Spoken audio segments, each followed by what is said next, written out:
Hey everybody, this is Mod Refugee. Hopefully you guys can hear me here with this pop-up live stream. How you doing there, WT from Tennessee? How's the weather in Tennessee? We've got really warm weather here the last few days. Crazy warm. It's been basically like I would say early July here.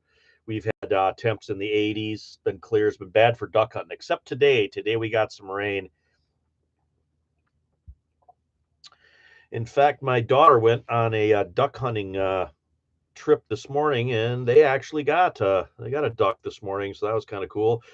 Hey there, Patriot Preacher, how you doing there in Ohio?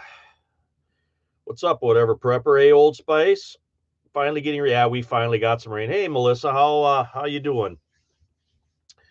Good to see all my friends there popping in on the chat. Wanted to do a live stream just talking about some kind of basic things, and I had a few questions that have come up in the last few videos that I did that I kind of wanted to answer those questions for everybody. Living the dream, Melissa. Aren't we all? Aren't we all? Plus, there's a kind of a disturbing thing that I just found out about here today about basically some credible threats that have been in our area um, about bad things. Basically, here we are out in rural America, basically, but we are still not immune from, bad things happening and bad actors trying to plan different things. Of course, I don't want to go into a lot of detail about it, but it affects my local area and people I know. So that is something where, OPSEC and keeping your situational awareness always tuned when you're out in public. What was it? Jeff Cooper said basically, there's white, there's yellow, there's orange, and there's red. And white basically means you're relaxed and you're not really paying attention, like when you're at home, watching TV or whatever. Yellow means that you're kind of scanning and observing everything. And if I remember correctly, he used to say that yellow is what, when you're out in public, you're always supposed to be in yellow. Orange means you have observed something that you don't really like, and you're keeping an extra focused eye on that particular thing, and you're already sort of making plans what you're going to do if that orange situation escalates to red. And then, of course, red means that you're already in some type of conflict, which is what you're trying to avoid in particular. Almost impossible to find this live. Yeah, Sunset. Well, prepping channels, and occasionally I mention pew pews, and that's all. That's all basically that I have to say to know that you guys know that prepping channels are basically shadow banned. That's just the way that is. What was I listening to today when I was driving back home? Took a relative in the care facility some clean clothes and stuff today because my wife wasn't feeling well, and I was listening to what is it? I want to say it's Survival Lily. It's the gal there in Austria. She's a prepper. She's got a really big prepping channel, and she's in Austria. She's been on different survival TV shows and stuff, and she was commenting on different things about being shadow banned, and that's just part of the prepping genre on YouTube, I guess. Hey there, Tom. How are they taking the beans off? I wish I had time last night. I seen them taking off a field of black beans, and they were loading the black beans into the hopper semi to take them to the scales and the co-op and stuff. I wish I could have. I just couldn't. Right where we were at, there was a lot of traffic and stuff. I couldn't stop and get a short. I would love to get a short of that because I don't think I've ever seen a short of black beans being harvested. Oh, share some info on this. Yeah, basically what I can say without getting too much into it, there has been threats made about people who weren't happy about a particular establishment around here. I guess that's probably about as safe as I can make it. So it's basically a disgruntled person that has a beef or a vendetta against a local establishment. So again, that just gets back into whenever you're out in public, you got to be tuned right in You know, if you're in a state, you're in an area where you can carry legally, by all means do so. Always have a way out to egress out of your area. Always have your phone with you, have things like a small flashlight on you in case the power goes out in an area. But the big thing is always knowing, where your exits are, and, being ready to handle some type of situation. And the best for most people, I think, is just, getting the flock out of there pretty much. I hope that whatever prepper, I hope that is okay how I mentioned that. I don't dare say anymore because, I don't want to rattle my sources on all that. But yeah, no matter where you go anymore, there is probably some kind of threat that's either happened before or brewing. Patriot Preacher, soybeans off across the road and planted winter wheat. Yep, the one field that they just took beans off of here, they've already got the wheat in, and they timed it just right with a little bit of rain that we had, and that wheat is actually coming up a little bit. Be Spooky, how are you? Dangerous Freedom, how you doing? I seen you had a video on there today about getting ready for winter. I haven't caught that one yet, though. Dangerous Freedom. I'll have to see if I can catch up on that, Wayne. Melissa, yes. Yeah, she's got the big eyeballs popping out there. Well, I think we can all kind of surmise that any large crowd nowadays holds the potential for some type of bad thing to happen. You know, people, groups of people anymore are just, I don't want to say a target, but they can be a target in a lot of different situations, because there's a lot of people out there that do not like our way of life, plain and simple, here in the Western world. I guess I'll just put it and leave it at that. So, always, always, always have your phone charged. Always know where the exits are when you're going into a big store or a large medical facility. Always, another thing, backing your vehicle into a parking spot. I'm pretty fortunate. I'm out here in the country working at a small place. I can pretty much park wherever I want, but, have the ability to get out as soon as possible. And then, of course, that little flashlight is just so important. If there's some type of blackout or power outage where you can't see, let's say you're on the third story of a hospital somewhere in the middle of an urban area and the power goes out, you're in an unfamiliar area, the exit signs are going to be lit up, but everybody's got a flashlight on their phone, but you kind of want to save that for your communication device. You don't want to be using that. You want to have a separate handheld flashlight with you in case, so you can get out of there. And that's another reason why I started wanting my family to start carrying these in their vehicles so we can get a hold of each other. And this is actually why I wanted, one of the reasons I wanted to do this live stream. You're mentioning that threat matrix was one, but then this, I had people asking me about the GMRS radios. And I don't know a lot about the GMRS radios because I just applied less than a year ago for the license, got the license. I've been messing around with it. But basically what a GMRS radio is it's a walkie-talkie. It's got more power than a walkie-talkie. Most walkie-talkies have like 0.5 watts, so a half a watt, where GMRS radios have 5 watts. So they have more power, so they can broadcast out a more powerful signal, and they are already pre-programmed with the proper frequencies to broadcast on. And this one right here that I've already kind of kicked on here, see if I can't, you guys can see that there, it says GMRS2, and then there's actually 2 different channel settings on this. I'm at the top one where the little triangle is. It says GMRS2. That is on, that's on the second channel of GMRS. And if I hit down, see there, now it says GMRS1. So I've went from channel 1 to channel 2, and there's multiple channels, so you can go right down the list, and all those channels have frequency numbers. And my bigger radio here that I just showed you, that has the actual frequency numbers on, but this just says GMRS 1, 2, 3, 4, 5, whatever. And for people who don't know how to use these radios, that's actually probably better because it simplifies it.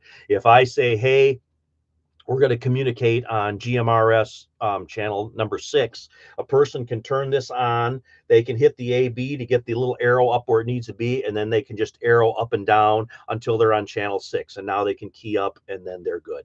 And as long as the radio's got power and it's got a clear line of sight to the other radio. And for us here in town, small town America, 2.5 miles. These radios work great for 2.5 miles here in town, which is about how far I am from my workplace here at home. So I can actually talk to someone here at my house from my workplace with that GMRS radio. And then out in the country, we got between 5 and 7 miles that these will broadcast out in the country. And, you know, we have pole barns around here. We have farms. We have large cattle and hog operations. We have silos, we have co-ops, we have grain elevators. So we have a lot of obstacles. Even though the ground is pretty flat, we have a lot of obstacles around here, but these radios work good in that limited scope where they are. And that's why I wanted to put these radios kind of, I don't know, promote them or whatever, but tell people about them. And I had a lot of people asking me, hey, we don't know anything about these radios. Can you, do a video on them or whatever? And I thought I would just do this live stream and kind of show you here while things are in my mind. And then, of course, these all came with shorter antennas. The only thing I really did with these radios is I put the longer antennas on. The longer antennas give you a little bit more reach. And I've been very, very happy with these radios. And this is just a UV5R, kind of the basic prepper radio, so to speak. And then this is sort of an updated one. This one says GM5RH. And there's actually another one that looks identical to this, but that has a different model number and comes with a longer antenna. And I put those in that Amazon store that I just started on my channel here. Let's see what we got going on in the chat here. Is it one place in town? Yes, it is one place in town, Melissa. Good guess. People think I'm crazy for pulling through the spot and backing in the parking spot. That's not crazy, Melissa. That's smart. That's very smart, because you know what? You don't have to back out of an area. When you back out, you have to come to a stop so you could shift it to go forward. And that's when, if a group of people are there, you're better off if you can just pull out and take off. If you even read about, the soldiers in the Middle East and stuff during the recent wars and stuff, speed was their ally. If they're going 70 miles an hour down the road and an ambush takes place and they can, beat that ambush by a second or whatever, they're going 70 miles an hour in a minute, they're a mile away from the threat. So that's all good stuff. Hey there, Corsair, I'm glad to see you there, stopping by for a minute, still doing stuff here. Awesome. Corsair is one of the good channels that's out there. He's always putting out good information, both on his channel and on his Patreon channel. He's one of the few people that I belong to on Patreon. Happy Gardner, try to keep a portable solar charger bank for my phone. Yeah, I have a small one. I have a Nomad 5 Gold Zero that has a battery charge. It has a small battery pack on it, but you can charge directly into the devices with that as well. And then I put a couple of small carabiners on that, so I can actually hang that on something, hang it on a backpack or hang it out a window or whatever to keep to charge that up basically. And it'll charge if I got a direct sunlight. It'll charge, like when I have a dead battery, I plug it into that. I put it outside on the south side of my house. I go to work. When I come back, that battery's charged up. So I don't know exactly how long it lasts, but it does last. Rusty Williams, hello from Big Rapids. How you doing? Captain Bart, Dean Mullins, GMRS radios come in 25 and 50 watt models.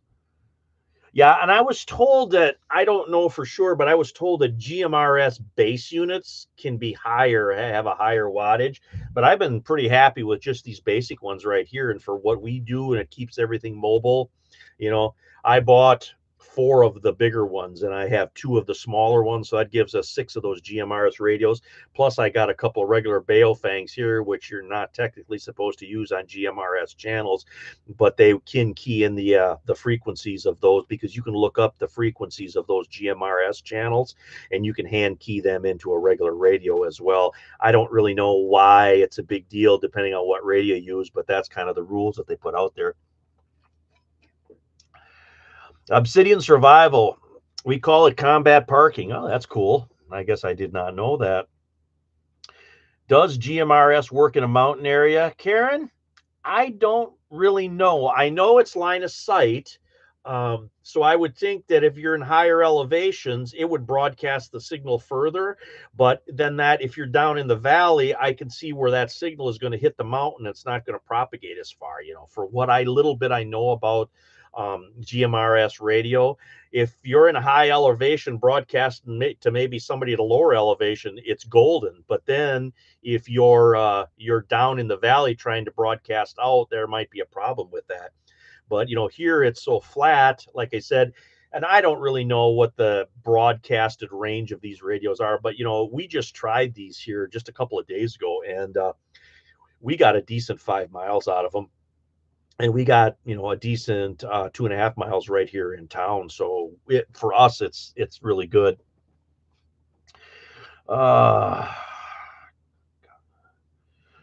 Costco 70 on and only 20 likes. Oh yeah, if always hitting the like button, that always helps. It just shows it's supposed to show the video to more people. Whether it does or not, I don't know. But that's the advertising that they tell us. GMRS works in the mountains. I live in a mountain area. Dangerous Freedom does live in Tennessee, Karen. So he would be a good one to get advice from. I live in the mountains and I get about 2.5 miles unless something is higher than me. Yeah, like I said, if you got like a mountain in your way, that could be a problem. But other than that, that is it.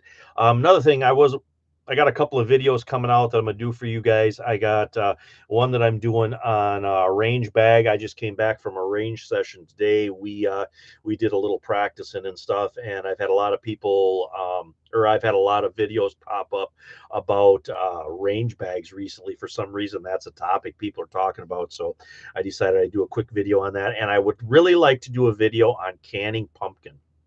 That's something that I haven't done in a really, really long time, and I got to go back through Mom's notes and see exactly how she did that.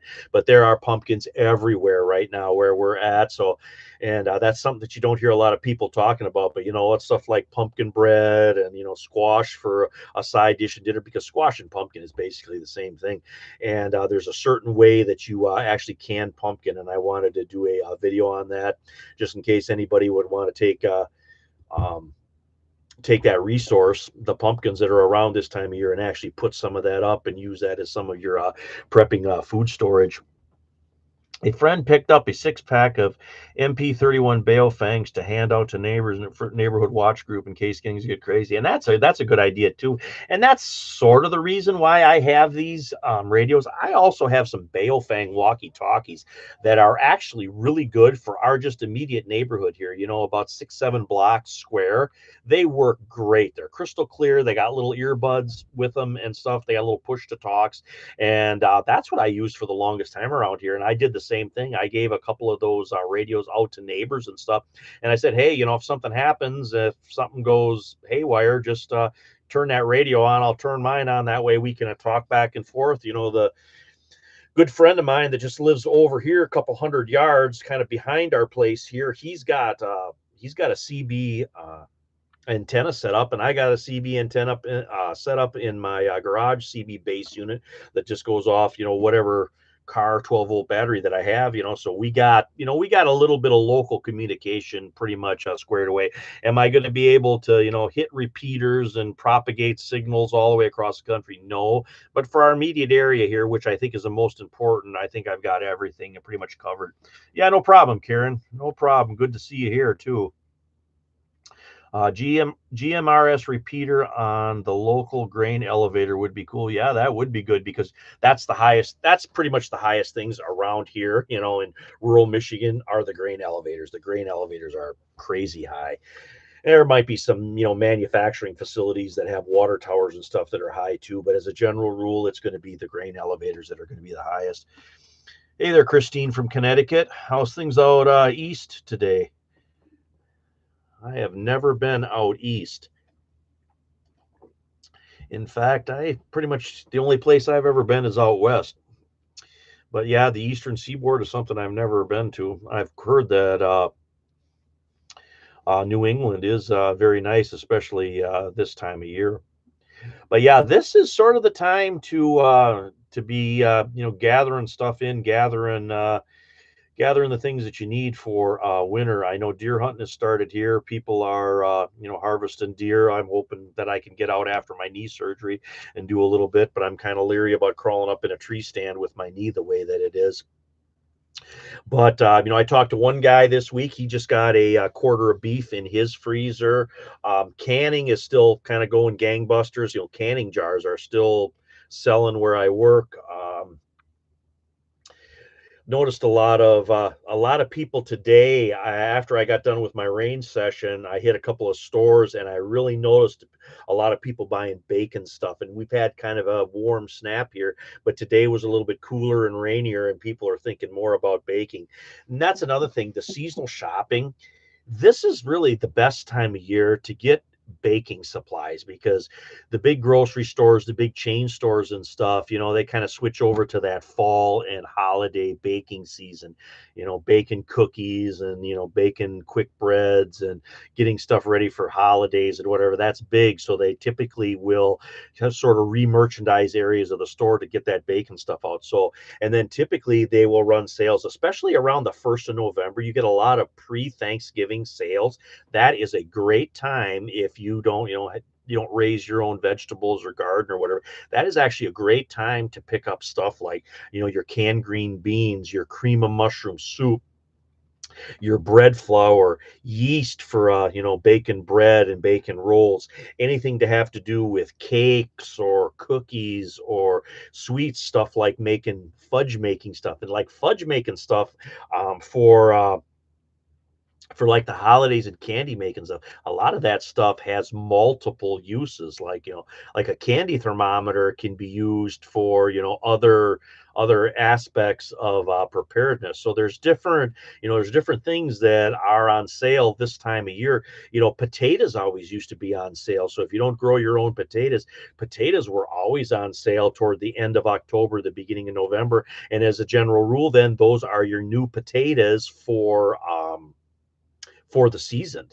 So, those are the potatoes that were just harvested. So, of course, they're going to last longer. Just make sure that you check out my potato uh, playlist, because, there's different grades of potatoes. And then, of course, you don't really want potatoes that have been really rough washed, because it damages the skins and then they won't keep. But there are certain potatoes that, if you know what to look for, you can get better potatoes. You can get a lot more basic shelf storage out of them. Uh, Pumpkins are a superfood. Yeah, I think pretty much anything that's orange like that, squash, pumpkins, sweet potatoes, yams, all that stuff is really good for you. And, when mom would make like pumpkin pies and stuff and pumpkin bread, it didn't make a difference whether it was pumpkin or squash. Both of them make the exact same thing. And like, especially like butternut squash and, like acorn squash and stuff. There were times where we didn't have pumpkin. She wanted to make a pumpkin pie. She'd throw an acorn squash or a Hubbard squash or something into the oven, bake that, take that out of the oven, and then make her pies and stuff out of that. So you don't always have to have just pumpkin. Squash and pumpkin are pretty much interchangeable in most recipes. I'm on the southwestern coast, starting to cool down in the garden, grabbing my last tomatoes. We still got tomatoes here, and with this warm snap that we had, the bell peppers all decided to put on some more blossoms. So depending on how warm the weather is, maybe we'll even get a pepper or two yet. My hot peppers are all ready to harvest. That's something that's got to be done too. Thank you for the upcoming pumpkin video. I use it for pet food. Oh yeah, that's true. There's a lot of pet foods now that are putting pumpkin in their pet food. So yeah, it could be used with that as well. Obsidian Survival. FCC requires radios used for GPRS to be type accepted, certified under Baofeng is manufactured for amateur use, not certified for GMRS. Yeah, see, there is a difference between a GMRS and an actual ham radio, even though you can get the frequencies on the other. But yeah, the ones that I actually have here, these Baofengs are actually marked GMRS. So whatever they did to them to make them legal, I'm assuming that they're all legal because they have the actual channels tuned in. Tuning unlock radios give you more capability. Yeah, I've heard that too. I think Patriot Preacher said in there that he had some UV5Rs that were, I don't know, jailbroke or however they call that, where they're I guess, cracked into, so you can get all the different frequencies on them. Whatever prepper, I'm chopping peppers now, freezing some night. Mom used to always freeze peppers. We used to just go through. My father loved green peppers. There was green peppers in everything, and he loved stuff like stuffed peppers and whatnot. Mom, she would cut the tops off. She would blanch those whole peppers, and then she would freeze them specifically to make Dad stuffed peppers in the middle of winter. But she would always blanch them stuff first. She said that would always kind of preserve the color or whatever. Yeah, but she would blanch that stuff, and that stuff would go in the freezer. Baofeng GMRS radios are literally the same radios. They are just frequency locked. Yeah, I believe that chirp program. Yeah, Patriot Preacher. Yeah, the chirp. And I've heard that too. There's a couple other radios, because a couple other guys around here that I know have different radios. They're similar to those Baofangs, but they're a different brand, and they have the different programming in where you can plug them into the laptop and stuff. I don't understand all of it. I'm still learning all that, but maybe one day I'll have that all figured out. But I do enjoy listening to shortwave radio, and I think something that, if there would be some big global SHTF situation, I can see where shortwave radio would come back in an absolute heartbeat. Good time for preppers to put away sugar and salt. Buy wheat berries instead of flour. Yep, flour will go rancid after about 5 years, and I have actually kind of tested that theory. And I have actually froze flour, vacuum sealed it, and I have got the maximum shelf life out of ground flour. But about at 5 years, it starts to go rancid, and there's nothing that you can do to stop that. Wheat berries will last a lot longer. But another thing, when you grind wheat berries and you make that into flour, you need to use that right away, because they don't take you're not taking the germ and all that other stuff out of the wheat berry. Like the big manufacturing places go. So actually, fresh ground flour from the wheat berries does not last as long as the commercial stuff, and I've tried that too. So if you got wheat berries, only grind what you need for whatever you're baking that day, and leave the rest. Basically, just grind it as you need it, is what I'm trying to tell you there. At least that has been my experience. Dangerous Freedom Chirp is pretty easy. They have a Bluetooth adapter that allows you to program it from your phone now. Well, that's cool. And two, your phone having a way like, well, back here, I have an entire stack of these charging bricks. I keep them charged all the time. This is a big one. This is a 7. I've got 3s. I've got 1s. This is a single one that I can, loan out for people. What else do I have back in here?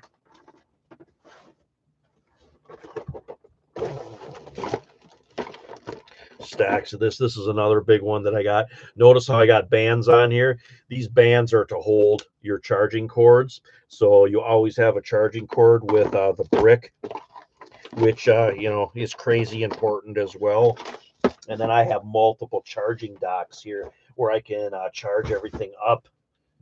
Like here's another one. That's a 3. That's a 3 size. Again, it's got the band on there, so that band can be used to utilize to hold your charging cord, because those charging bricks are worthless without a charging cord, so you have to have that. Chickens love pumpkins. Oh yeah.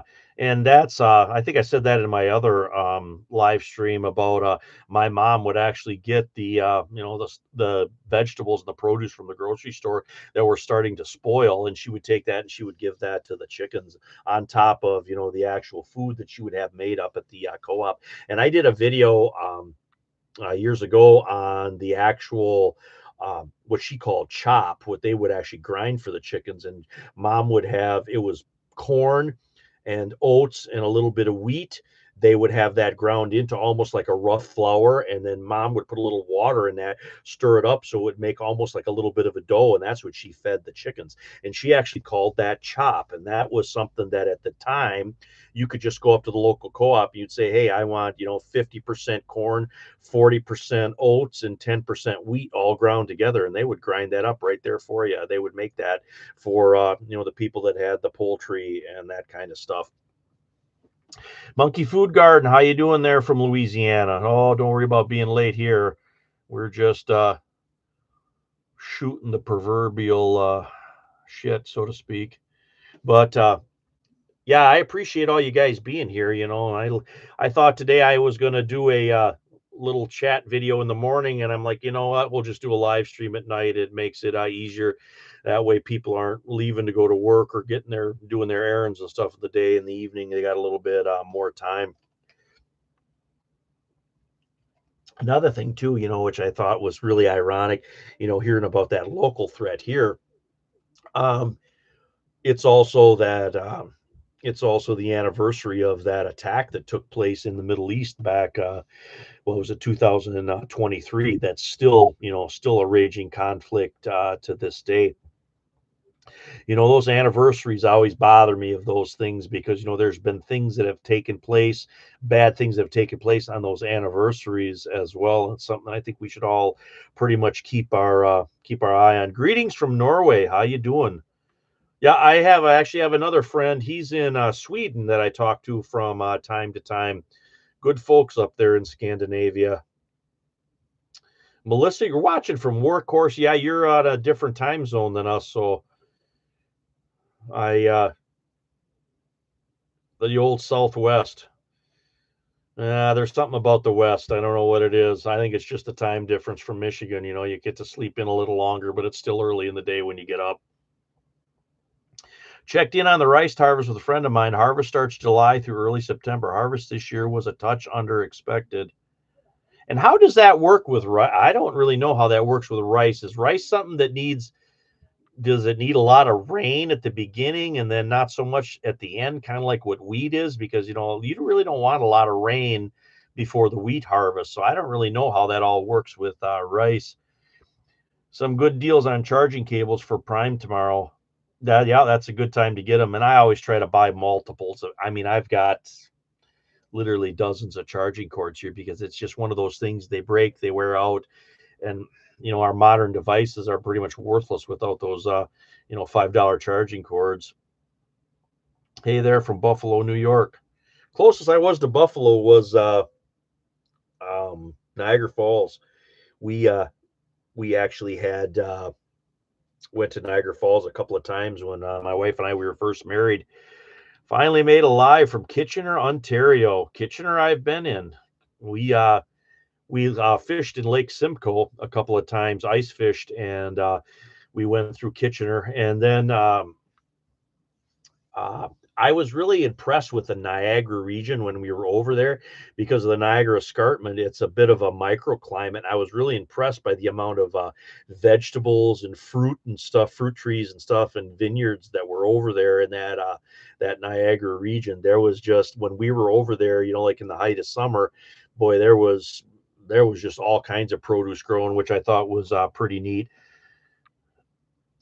It's grown in a shallow pond and raised crawfish in many fields as well. Oh, that's cool. I guess I didn't know that was a double thing. Always learn something. Hello from Kansas, Big N. So, it's the season for prepping. Fall is the season for prepping because the old timers would basically, this is when they did their butchering, they did their harvesting. Canning started in the summer, went through the fall.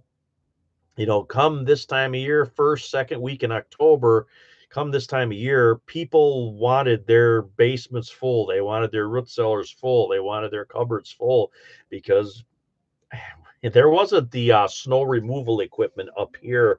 Um, Back in the 30s and 40s, like we have now. We kind of take it for granted. There's a snowstorm up here. There's going to be somebody out at 4 in the morning driving the snowplow, trying to open the roads up already. But back in the 30s and 40s, that wasn't a thing. You might get snowed in for a week, maybe even 2 weeks, depending if there was a really bad northwest wind after the storm. And Minnesota here. Shout out to mother refugee and modern refugee. Well, thanks. I appreciate that. Mom always told the story of in the late 40s, we had really, really bad winters around here. So like 46, 47, 48. And the one time the snow was so bad around here, they actually had to bring in snow removal equipment from the Upper Peninsula via rail to open up some of the roads and stuff down here because the roads were literally blown shut for a month or more. And my grandfather was actually still old school, even in the 30s and 40s, and he still had a team of horses and a sleigh. So then he could actually get out and he could, make runs into town and do different things with that snow because he had a team of draft horses and an old school sleigh. He could, move people around and get things done. And there were different times when he went and picked up the kids down at the country school and brought them and took them back to the farms in the neighborhood, because back then schools were just in your neighborhood.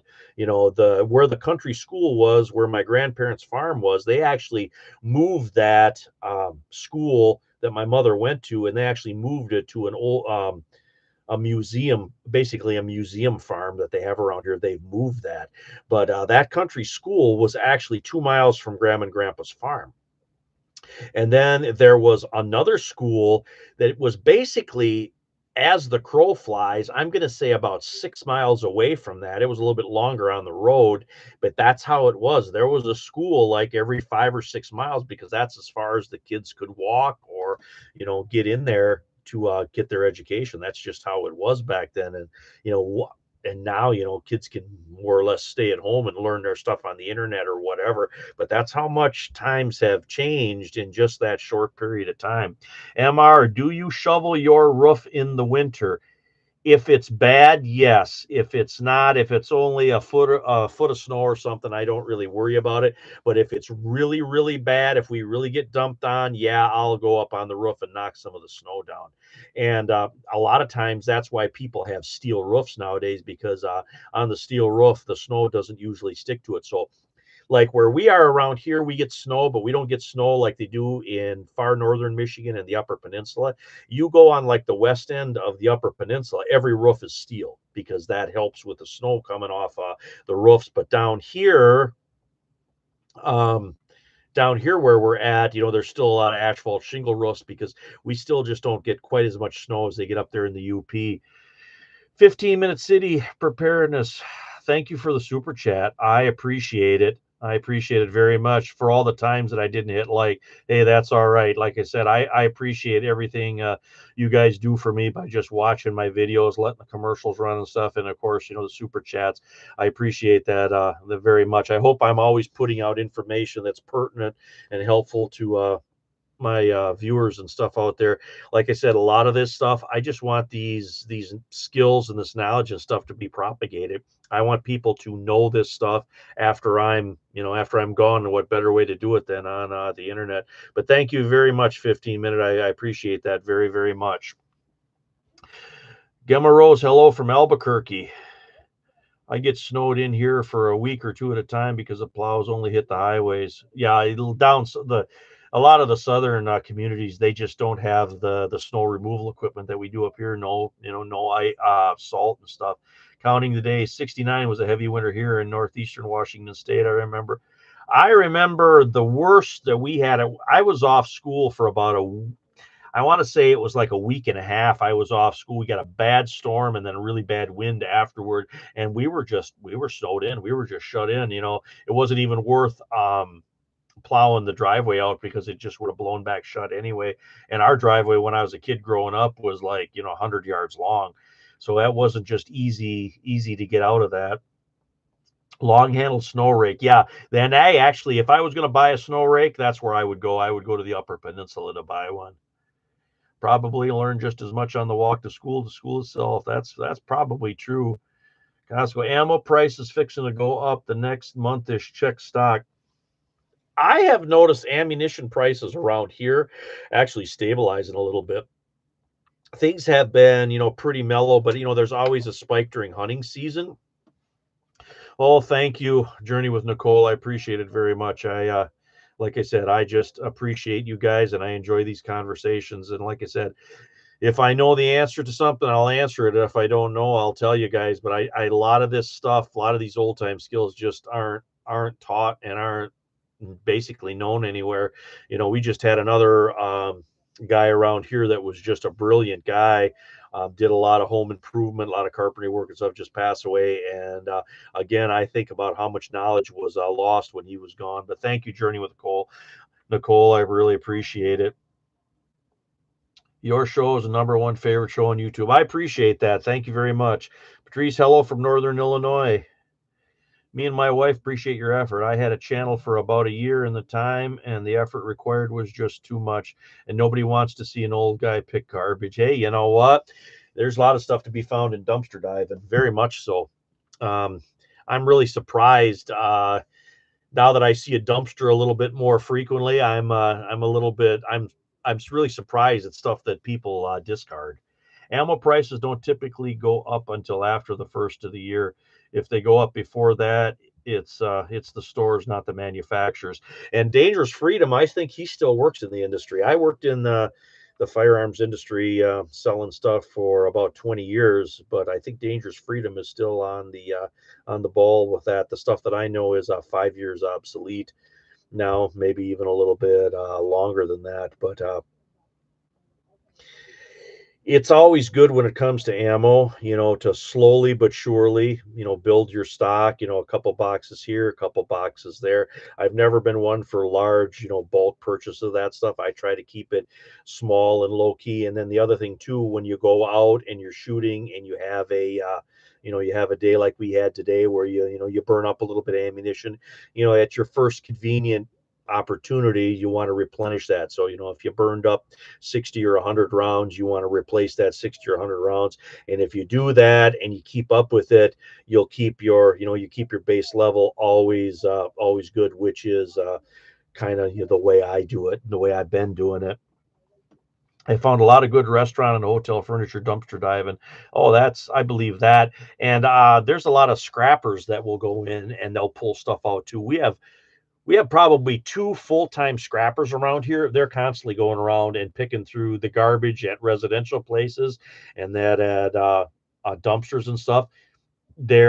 In fact, I even have something that I know I'm not going to use and I'm not going to scrap it out myself. I'll even say something to one of these guys, hey, I got, this or that, swing around on Thursday or whatever it is and pick up what I got here, because, if somebody can get something out of it, there's no sense throwing it away.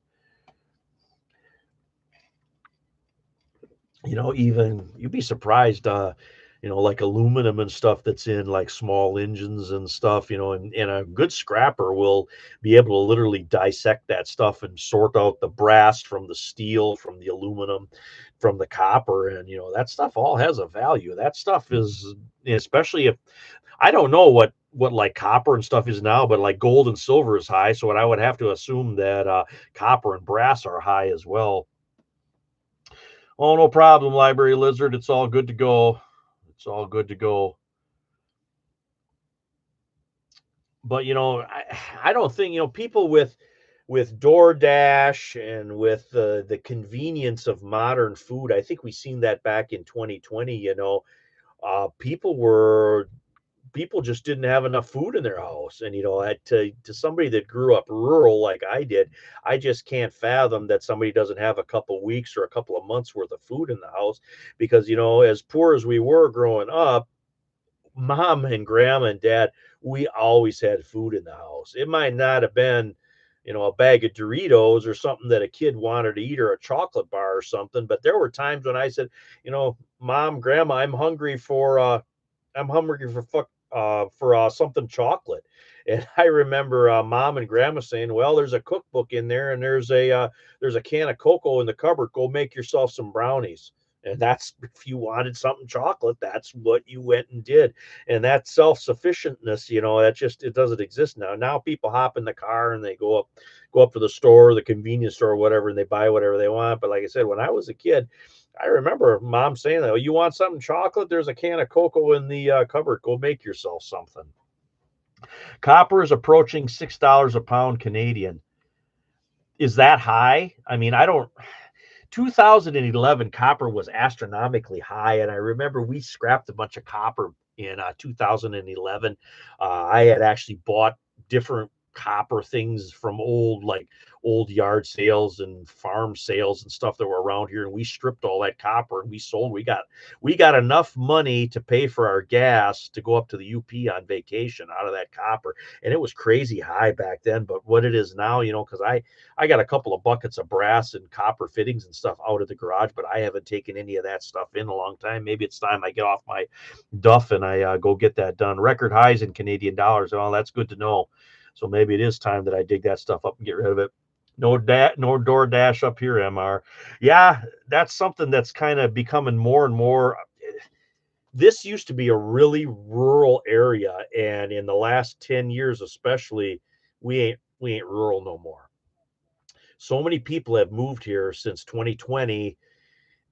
Half the people here now are basically transplanted city people, and it's really changed the demographic around here, and it's not quite it's a little bit more urban than I wish it would be, but that's just kind of how it is. But when you move into another area, you transplant yourself to some other place, you lose all that experience of living where you are then for such a long period of time. I've lived here my whole life, so if I move to some other place in Michigan, which I could probably do, and I probably fit in okay, you're still an outsider for a significant period of time, and I'm in my 50s. I don't have that many days left ahead of me yet, so to get back in with people and find out information and find out who your contacts are, and find a good mechanic and find somebody that's a good plumber, and know where to get the best stuff. That stuff all takes time. That's all that human intelligence.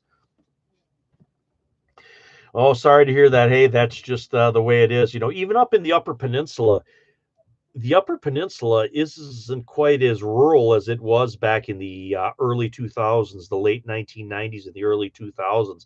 The towns have grown up. A lot of people have moved up there, and I don't get that. I don't get that rural vibe as much up in the UP that I used to get back, 25 years ago. It's just, I guess the way things are, and the cities are just, the cities around here, cities like Saginaw and stuff used to be, there used to be really good, neighborhoods and stuff. There was still a lot of good blue collar working class people that, worked for General Motors or Delphi or, one of the part suppliers or something like that. And all of it now, all the places are run down, the roads are run down, houses are falling apart. Everything is just kind of going into this spiral of decay, which, that's why preppers prep. They notice that stuff because you never can tell when an event's going to take place, and your way of life, your society that you've grown accustomed to could collapse on you. And it could be economic, it could be because of a natural disaster, it could be some type of malicious activity like a cyber attack or whatever. And then you don't have quite the infrastructure, or people don't have quite the work ethic or the morals that they used to have. Now you're dealing with a bunch of different SHTFs all at the same time, and that's why we prep, why we prepare, have to, why we talk about community, why we kind of do what we do. I have a bud who works at Lake City Arsenal, going by what he said. Oh, Lake City has been going through a lot of changes from what I've heard, because they're trying to ramp up to make that new caliber. There's some um, um, what do you call it? There's some operations that they're combining, that they used to have like one factory that only made this caliber. Now it's making two. They built a new facility to make, this new caliber. Yeah, I heard there's all kinds of stuff, and that was like a year ago already. I heard there's all kinds of stuff going on with Lake City. For those that don't know or not in the shooting game, Lake City Arsenal is in Missouri, and they basically produce all of the ammunition for the U.S. military, all the different branches. But then, if there's any overruns and stuff, they release that to be sold on the civilian market. And then, like I believe Olin, which is Winchester, or what used to be Winchester, those names like Winchester and Remington, they're just a name. They're not quite the same companies that they were before. But Olin is Winchester ammunition, and Olin. Um, I believe, is the one that runs Lake City. And then, if I remember correctly, they will run what they need to run for the government contracts, but then they have permission to use those that dies and the tooling equipment and stuff that's there to manufacture stuff for the civilian market then. But if there's like a war or something going on, all that stuff goes to the government. Nothing goes to the civilian market. So that's another thing. And that's another thing I remember hearing a lot when I was a kid and stuff. During World War II, the only people that went deer hunting and stuff were people that actually had ammunition before the war broke out. And then, and I was told this by a good farmer friend of mine before he passed away. His dad and his friends would actually go up by Houghton Lake, which is about the center of the northern part of Michigan's Lower Peninsula.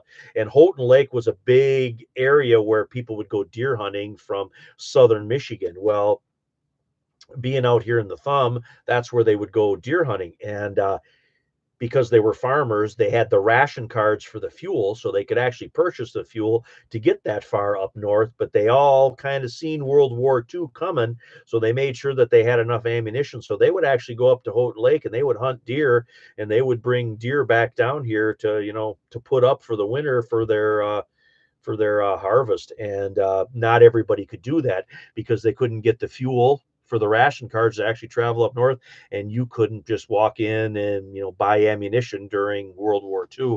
I hope that explains, and that gives a really good idea of what if there'd be a World War III, what would be rationed. There you go. That's a perfect example. I can see where fuel, ammunition, food, staples, stuff like things like flour and cooking oil and sugar.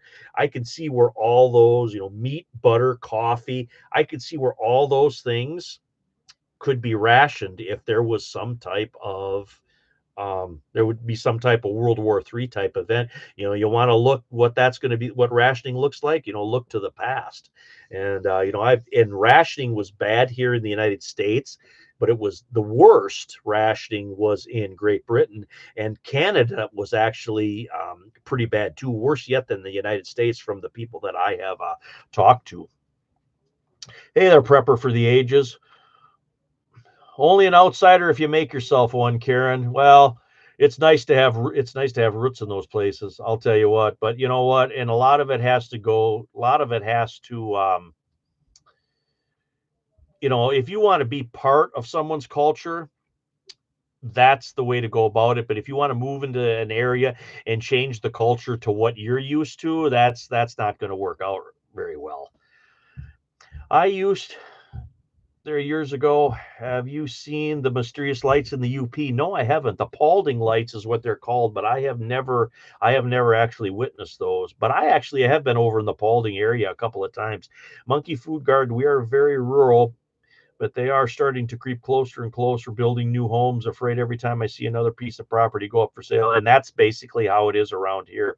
I heard Winchester moved back to Georgia or down south. See, that's with that Olin and that Lake City, that's contracted out to Winchester. And that's not always been, from what I've heard, that's not always been the same ammunition company that runs Lake City, that goes by however the contracting process is. But anybody that has more knowledge than me knows, please put it in the chat, because I'm just kind of going off the top of my head, things that I've heard over the years and stuff. Let's go. We live 30 miles outside of town of 1,100, and acreage is surrounded by 2.4 million in national forest, off grid, 31 feet. Sounds like a good place to be. That sounds like a good place to be. Any good Great Depression stories for a future video, perhaps? Here's a good one. This is one that I heard from an old guy up in the Upper Peninsula. We hike Sturgeon Gorge Wilderness, and when we're up there and we have the opportunity, and the trailhead that I like to go to for the Sturgeon Gorge Wilderness is 17 miles off the main road. So you have to go down a 2-track 17 miles, and in the wintertime, these are snowmobile trails. You have to go down 17 miles to get to the wilderness. And there is a lone solitary cabin that sits above the Sturgeon River on a bluff that's just out in the middle of nowhere. And it's all, it's either state land or it's government land, or it's land that's leased by the power company up there, UPCO. And I asked a local up there, I said, what is with this, one cabin that's out here in the middle of all this basically public land? And he said that what happened during the Depression is people had all their land up there in the UP bought up, but then as the Depression went on, people didn't have enough money to pay the taxes on it, so it reverted back to the government. But then somebody still had a little bit of money and they could pay the taxes on their small cabin or something that belonged to their parents or whatever. And that weathered the Great Depression. And he said that's why you'll have a little cabin that's sitting on maybe an acre in the middle of, hundreds of thousands of acres of wilderness land. You'll have this little cabin back there because somebody's great grandparents had money to pay the property taxes on that back during the Depression 90 years ago. So that was always a good story that I always kind of took to heart, that how some of these places were lucky enough to get preserved.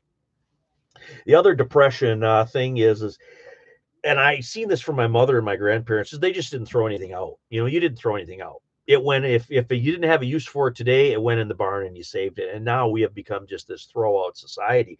And one thing that would never got thrown out in my was worn out clothing. Worn out clothing never got thrown out. Mom would cut quilt squares out of it.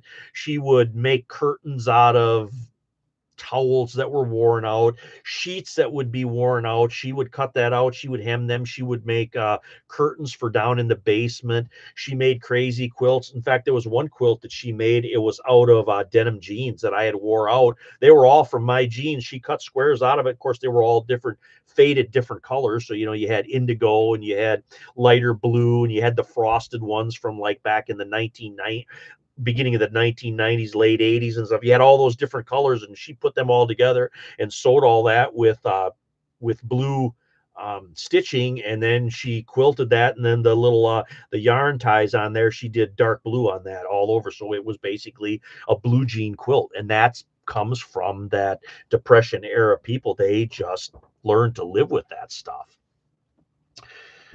I think that's correct. We got leftover rations from America up here in Canada. Yeah, I've heard that Canada really they were really, really harsh with rationing up in Canada.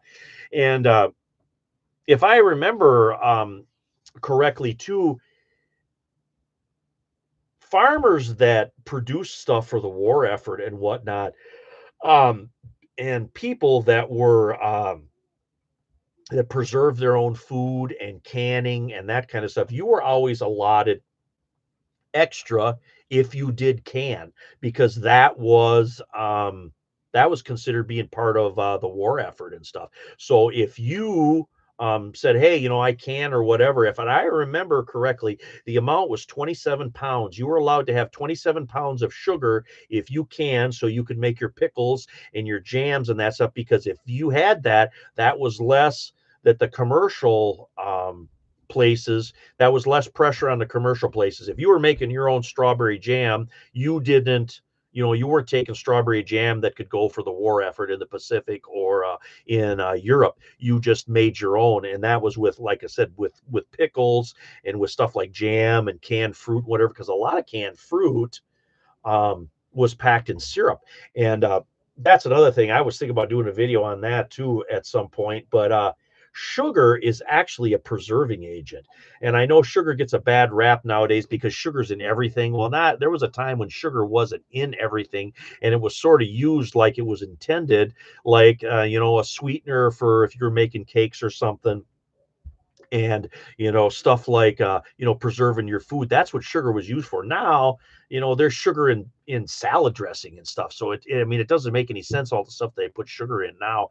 But back then they would make heavy syrups with your fruit that didn't, that they couldn't pressure can, or that was supposed to be pressure canned.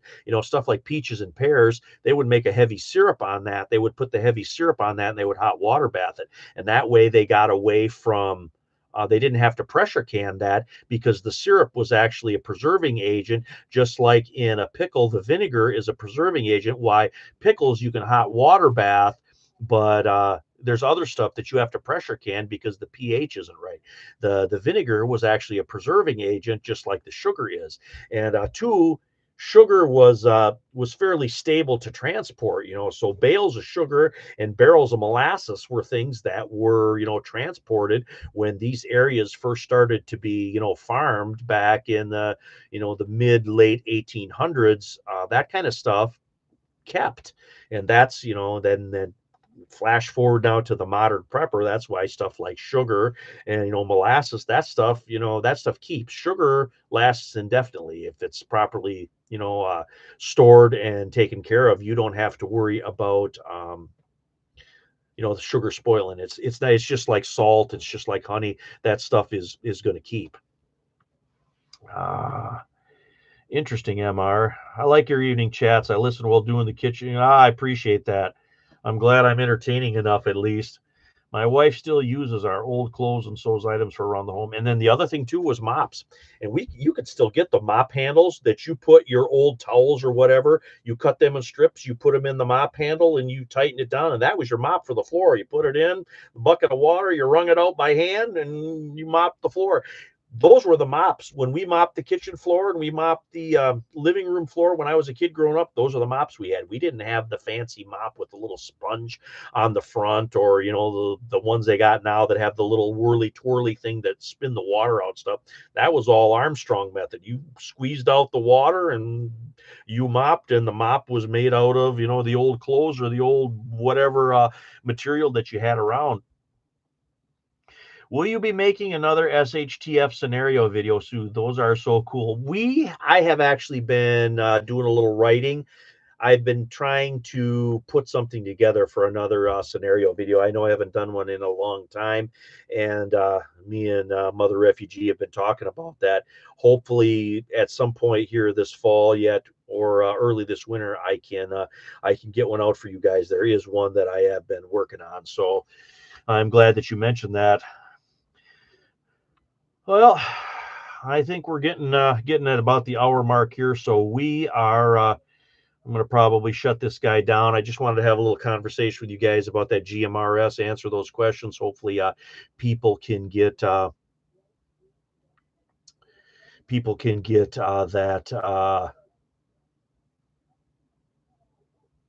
get the little bit out of this. Like I said, I was going to do a regular prep chat video this morning, but I thought maybe in the evening it was a little bit better because obviously people are at work still and they're watching it while they're doing their chores and whatnot. But I appreciate each and every one of you guys coming in here and spending an hour with me here, just going over some basic preparedness and stories and local history and sort of the modern preparedness. But I appreciate each and every one of you guys out there. I'm glad you took some time, and I appreciate the super chats and stuff. I really do enjoy talking with my viewers and subscribers and friends and stuff that I've made here online over the years. But anyway, appreciate you guys. You guys take care.